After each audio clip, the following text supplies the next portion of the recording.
एक समय महात्मा जगन्नाथ दास जी ने पुरी की यात्रा की। उन दिनों आजकल की सी सवारियों का प्रबंध नहीं था। वह वृद्ध थे। किसी तरह गिरते पड़ते चलते फिरते वह पुरी पहुंचे। जलवायु बदला, भोजन का भी ठीक प्रबंध नहीं हो सका। अजीर्ण रोग ने आ घेरा। जहां तक हो सका सावधानी करते रहे, पर साधु का कौन ठोर ठिकाना। जो मिला उससे उदर पूर्ति कर ली। जिसने आदर सहित बुलाया उसी की भिक्षा ग्रहण कर ली। कभी मंदिर से प्रसाद पा लिया। कुछ दिन पीछे ही उनको दस्त लगने लगे। जब तक साधारण स्थिति रही सहन करते रहे। बाद में रोग बढ़ जाने पर समुद्र के किनारे चले गए और वहीं एकांत में पड़े रहे। दस्त में कमजोरी आती ही है। बूढ़े थे, बेहोश हो गए। कपड़ों में ही मलमूत्र करने लगे। मक्खियां भिनकने लगी। जो आता दूर से ही देखकर लौट जाता। कोई पूछने वाला नहीं था कि यह मरने वाला कौन है, कहां से आया है, इसको औषधि की भी आवश्यकता है या नहीं। महात्मा जगन्नाथ दास जी की ऐसी दीन दशा देखकर प्रभु जगन्नाथ को दया आई। भगवान जगन्नाथ 10 वर्ष के बालक का रूप धारण कर अपने भक्त के समीप पहुंचे। उसके कपड़े बदले, उनको अपने कर कमलों से शौच कराया। मलमूत्र के वस्त्रों को ले जाकर समुद्र में धोया, धूप में सुखाया, जब तक वह कपड़े भी खराब हो गए। अब इन्हें फिर बदला, धोया और सुखाया। कई दिन व्यतीत हो गए। जगन्नाथ दास को कुछ खबर नहीं कि मेरी सेवा कौन कर रहा है। जगन्नाथ जी को कुछ होश आया। आंख खोली तो देखा एक बालक सब तरह की सेवा कर रहा है। उठने बोलने की सामर्थ्य नहीं थी। चुप रह गए और मन ही मन में उसकी प्रशंसा करने लगे और उसे धन्यवाद देने लगे। 2-3 दिन और ऐसे ही कटे। अब शरीर में कुछ बल आया। महात्मा जगन्नाथ दास जी उठे। सहारे से घिसटते जल तक पहुंचे। स्नान किया। शुद्ध धुले हुए वस्त्र जो लड़के ने पहले से ही तैयार कर रखे थे बदले। भजन और नित्य कर्म की सामर्थ्य नहीं रही। एक शुद्ध स्थान पर सघन वृक्ष तले आकर लेट गए। बच्चा कहीं से जलपान ले आया। वह खाया और आराम करने लगे। ऐसे ही कहीं और दिन बीते। अब जगन्नाथ जी का स्वास्थ्य ठीक हो चला है। वह चलने फिरने लगे हैं। दस्त बंद है। भूख भी लगने लगी है। कुछ खा भी लेते हैं, पर अभी पूरे निरोग नहीं हुए। निर्बलता बाकी है, लेकिन संध्या नियम उनका शुरू हो गया है। प्रातःकाल का समय था। भगत जी स्नान कर पूजा करने बैठे थे। ध्यान में डूब गए। मस्ती छा गई। तन बदन भूल गए। सुध बुध जाती रही। उस दशा में बालक के शरीर में उनको भगवान के रूप के दर्शन हुए। महात्मा जगन्नाथ दास जी घबरा गए।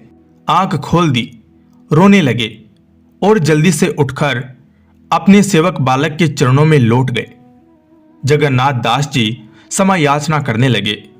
तरह तरह की विनती करने लगे। प्रभु, इस अधम के लिए आपने इतना कष्ट उठाया। माता की तरह मलमूत्र साफ किए। इस पापी को मर जाने देते। इस अपराधी को दुख झेलने देते। यह दुष्ट इसी योग्य था कि इसे दंड मिलता। आपने क्यों इतनी दया की? क्यों इसकी खबर ली? अब इसका प्रायश्चित मैं कैसे करूं? इसका बदला मैं कैसे चुकाऊं?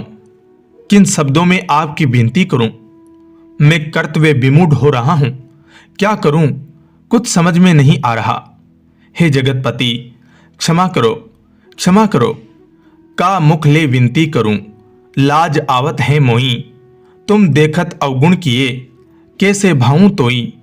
हे हरि, आप सर्वशक्तिमान हैं, सर्व सामर्थ्यवान हैं, सर्वोपरि हैं।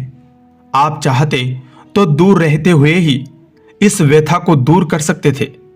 आप वैकुंठ में बैठे हुए ही एक दृष्टि से इस विपदा को काट सकते थे। यहां क्यों पधारे? क्यों इस दास के लिए इतनी चिंता की? प्रभु बोले, हम भक्तन के, भक्त हमारे। प्यारे जगन्नाथ, मुझसे भक्तों के दुख नहीं देखे जाते, मुझसे उनकी विपत्तियां नहीं सही जाती। मैं भक्तों को सुख देने के लिए सर्वदा तैयार रहता हूं। मैं उनके लिए सब कुछ कर सकता हूं। इसमें मुझको आनंद आता है। ऐसा करते हुए मुझे खुशी होती है। मैं भक्तों से दूर किसी और स्थान पर नहीं रहता। मैं सदा उनके समीप ही रहता हूं। उनके स्थान में ही चक्कर लगाया करता हूं। तेरा कष्ट मुझसे सहन नहीं हो सका। मैंने प्रकट हो तुझे आराम पहुंचाने की कोशिश की। इसमें कोई बड़ा काम मैंने नहीं किया, केवल अपने कर्तव्य का पालन किया है। भगवान ने आगे कहा, प्रेम सब कुछ करा लेता है। तू मुझे प्यारा है, इसलिए मैंने ऐसा किया है। इसके लिए तू किसी प्रकार की चिंता मत कर, हृदय में शोभित मत हो। हाँ, एक बात जो तूने कही कि वहां बैठे हुए ही इस रोग को दूर कर सकते थे, सो हे भ्राता, यह मेरे अधिकार से बाहर की बात है। प्रारब्ध का भोग अवश्य भोगना पड़ता है। कर्म बिना भोगे नहीं कटता। यह प्रकृति का नियम है। मैं इसमें कुछ नहीं कर सकता। प्राणी जो कुछ सुख दुख उठाता है, कर्मानुसार ही उसे मिलता है। जगत में कर्म ही प्रधान है। हाँ, जो भजन करने वाले हैं, जो निरंतर सच्चे हृदय से मेरी भक्ति में रत रहने वाले हैं, उनके कष्टों को मैं कुछ हल्का और सुलभ कर देता हूं। कठिन विपत्ति के समय अपने सेवकों की मैं सहायता कर देता हूं। यही मेरी दया है। कर्मों को बिना भोगे आत्मा शुद्ध नहीं होती। संस्कार आत्मा के ऊपर लिपटे रहते हैं और पर्दा बनके प्राणी को मुझसे दूर किए रहते हैं। कर्मों को भोगने से यह आवरण हट जाते हैं और मैं उन्हें समीप ही दिखाई देने लगता हूं। फिर ऐसा निर्मल चित्त वाले भक्त में और मुझ में भेद नहीं रहता। वह मेरे हो जाते हैं और मैं उनका हो जाता हूं।